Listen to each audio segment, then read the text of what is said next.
നമുക്ക് പെട്ടെന്നൊരു കിടിലൻ കറി ഉണ്ടാക്കാമേ. ഈ ശകലം പരിപ്പ് അടുപ്പിലിട്ട് നമുക്ക് വേവിച്ചെടുക്കാം. ഒരല്പം മുരിങ്ങയിലയും കൂടി പറിച്ചെടുക്കാമേ. മഴയൊക്കെ പെയ്ത് ക്ലീനായിട്ട് നിൽക്കുന്ന മുരിങ്ങയിലയാണേ. നല്ല കിളുന്ന് മുരിങ്ങയില ഉണ്ടായി വരുന്നതേ ഉള്ളൂ. പെട്ടെന്ന് നമുക്ക് ശരിയാക്കാം. നമുക്കിതിൻ്റെ ഇത്തരം തണ്ട് കളഞ്ഞിട്ടൊന്ന് പെട്ടെന്ന് കഴുകി കൊട്ടി ചെറുതായിട്ട് അരിഞ്ഞെടുക്കാം കേട്ടോ. ചെറുതായിട്ട് അരിഞ്ഞ് വെച്ചിട്ടുണ്ട് കേട്ടോ. 3-4 കാന്താരിമുളകും കൂടി വേണം. അതും കൂടി വേഗം പറിച്ചെടുക്കാമേ. ഓക്കെ, അപ്പോൾ കാന്താരിമുളക് പറിച്ച് നമുക്ക് ചെറുതായിട്ട് അരിഞ്ഞെടുക്കാം. ഒരു സബോളയും നമ്മൾ പറിച്ച ഒരു 3-4 കാന്താരിമുളകും ഇച്ചിരി വെളുത്തുള്ളിയും കൂടി അരിഞ്ഞും ചതച്ചും വെച്ചിട്ടുണ്ട് കേട്ടോ. നമുക്കൊരു പാത്രം അടുപ്പിൽ വെച്ച് ഒരു സ്പൂൺ എണ്ണ ഒഴിച്ച് കൊടുത്തിട്ടുണ്ട്. പാത്രം നന്നായി ചൂടായി എണ്ണ ഒഴിച്ച് വെച്ചിട്ടുണ്ട്. ഒരു ചെറിയ സ്പൂൺ കടുകും കൂടി ഇട്ട് നമുക്ക് വറുത്തെടുക്കാം.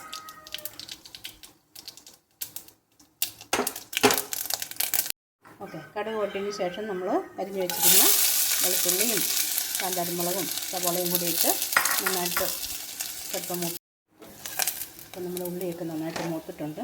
ഇത് നമുക്കതിനകത്ത് ഒരു സ്പൂൺ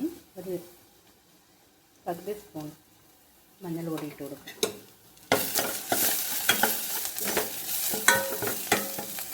ഇനി നമ്മുടെ മുരിങ്ങയില അതിനകത്തേക്കിട്ട് വഴറ്റിയെടുക്കാം. മുരിങ്ങയില നന്നായിട്ട് വഴന്നുകൊണ്ട് അത്ര മതി. ഇനി ഒരു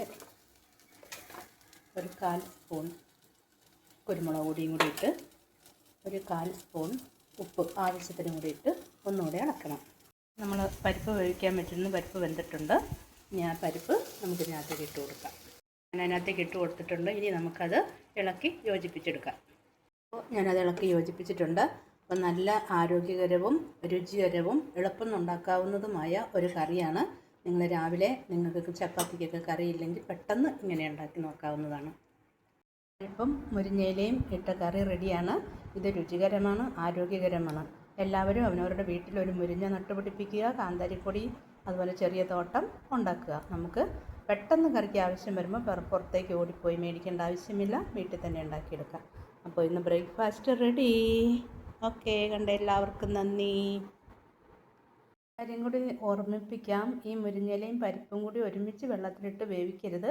പരിപ്പ് വേവിച്ചതിന് ശേഷം മുരിങ്ങയില എണ്ണയിലിട്ട് നമ്മൾ ആദ്യം ഉള്ളിയൊക്കെ മൂപ്പിച്ചപ്പോൾ അതിൻ്റെ കൂടെ ഇട്ട് വഴറ്റിയേ എടുക്കാവുള്ളൂ.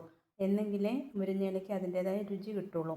പരിപ്പിനകത്തോട്ട് ഒരുമിച്ച് വേവിച്ചെന്ന ഒരു പച്ചച്ചൊവ ഉണ്ടാകും. അപ്പം ഇതേ രുചി നമുക്ക് കിട്ടത്തില്ല. അതൊന്ന് പ്രത്യേകം ശ്രദ്ധിക്കണം കേട്ടോ.